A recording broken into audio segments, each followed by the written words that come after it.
E aí, pessoal, hoje nós damos continuidade à história do Brasil.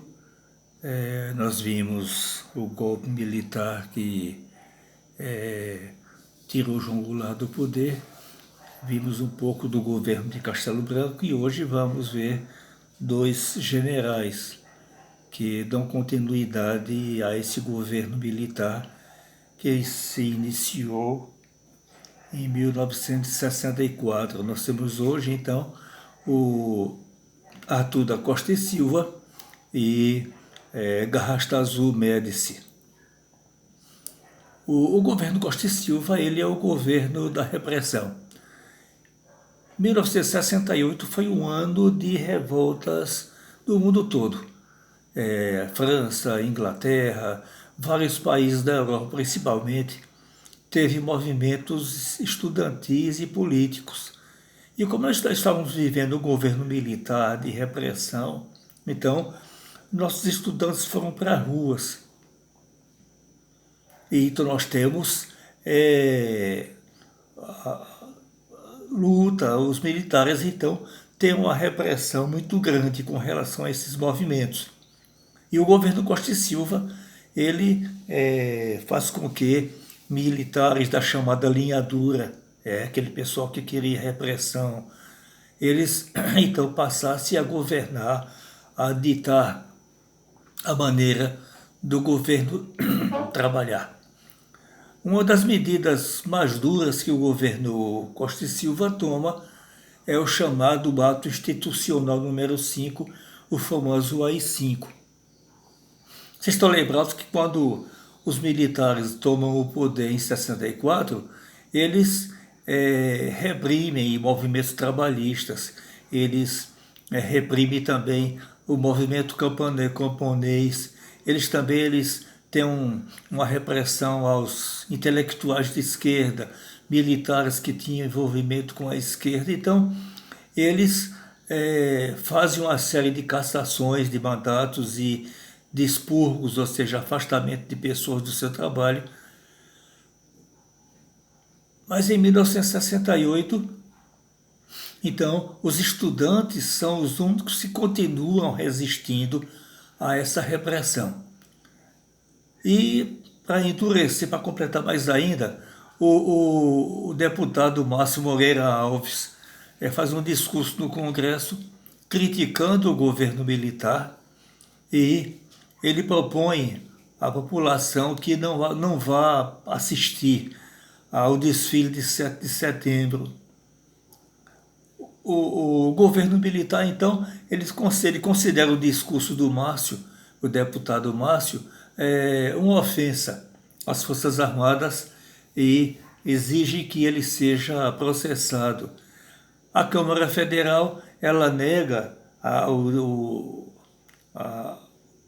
aos militares o direito de processar o Márcio, dizendo que ele tem imunidade parlamentar, e então é editado o AI-5. Inclusive, o Congresso é fechado por conta disso aí.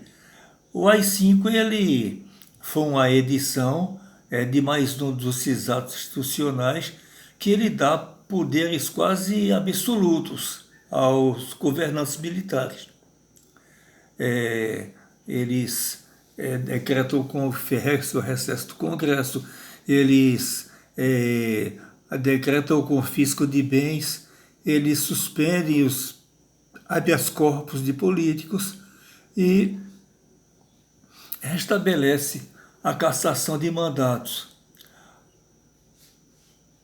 O Costa e Silva ele não fez um bom governo. Até dizem que ele não era tão farto de inteligência. Mas enquanto ele estava na metade do seu mandato, então, ele sofre uma trombose e o seu lado direito fica paralisado.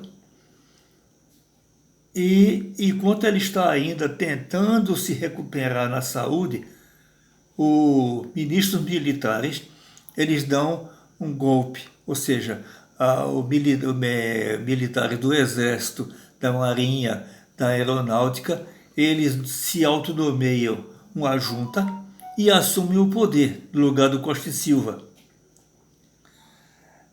E eles não confiam que o vice-presidente assuma o governo. O que eles fazem? Eles declaram vagos o cargo de presidente e vice e marcam para 25 de outubro a eleição do novo presidente. A eleição era feita pelo Congresso. E no dia 30 seria a posse desse presidente, cujo mandato iria até 1974. Segundo o texto desse decreto, os partidos poderiam inscrever seus candidatos, ou seja, o MDB e a Arena poderiam apresentar seus candidatos. Mas é lógico, quem foi eleito foi o candidato escolhido pela junta militar. Então, nós temos a eleição do general Emílio Garrastazu Médici para presidente da República.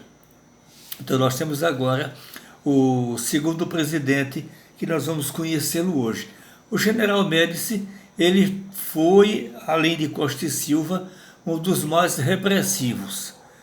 Nós temos no governo de Médici o chamado milagre econômico, mas nós temos também foi a luta armada, quando grupos de esquerda eles se armam e tentam derrubar o governo. Então nós temos o surgimento de alguns grupos de esquerda, a Vanguarda Popular Revolucionária, nós temos a Aliança de Libertação Nacional e nós temos o Movimento Revolucionário 8 de Outubro, o chamado MR8. Esse pessoal, eles partem para a luta armada, então o exército vai combatê-los. Observem, a repressão aconteceu porque eram elementos de esquerda, eram comunistas tentando assumir o poder no Brasil. Então, não se poderia, e aí eu não estou querendo defender as formas como foi feita a repressão, mas observem, esse pessoal estava querendo implantar aqui o comunismo, o governo comunista, a semelhança de Cuba, a semelhança da Coreia do Norte, a semelhança da China. Então, a reação do governo foi violenta, muito violenta. O MR8, por exemplo, ele homenageia a Che Guevara na data em que ele foi morto pelo exército lutando na Bolívia e tentando implantar um governo comunista também.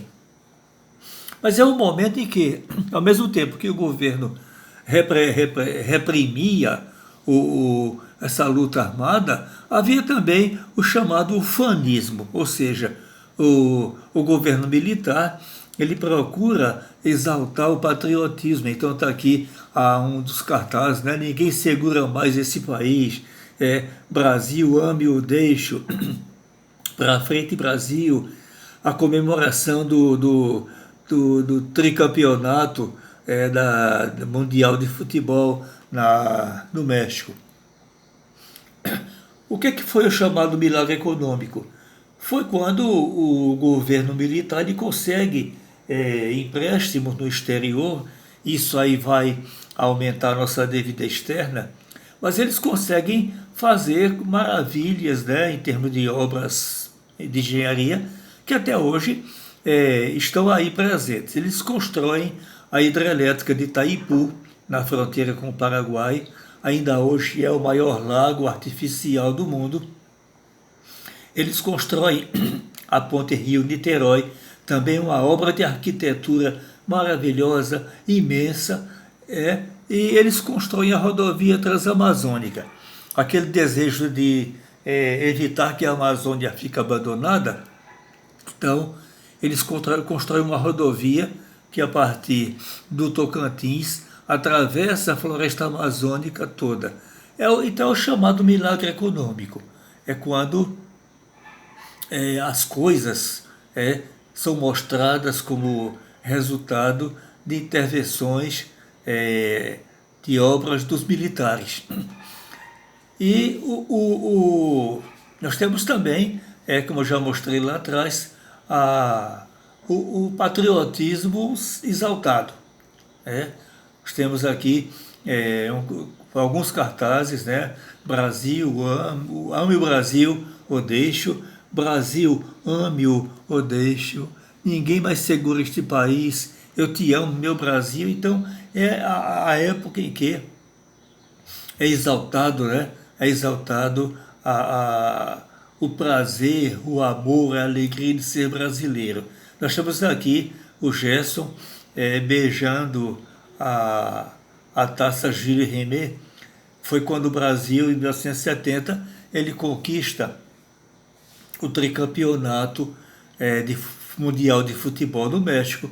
E isso aí foi usado pelo governo militar para mostrar que o Brasil realmente era o país que ia para frente, né? Era o Brasil que ia avançar.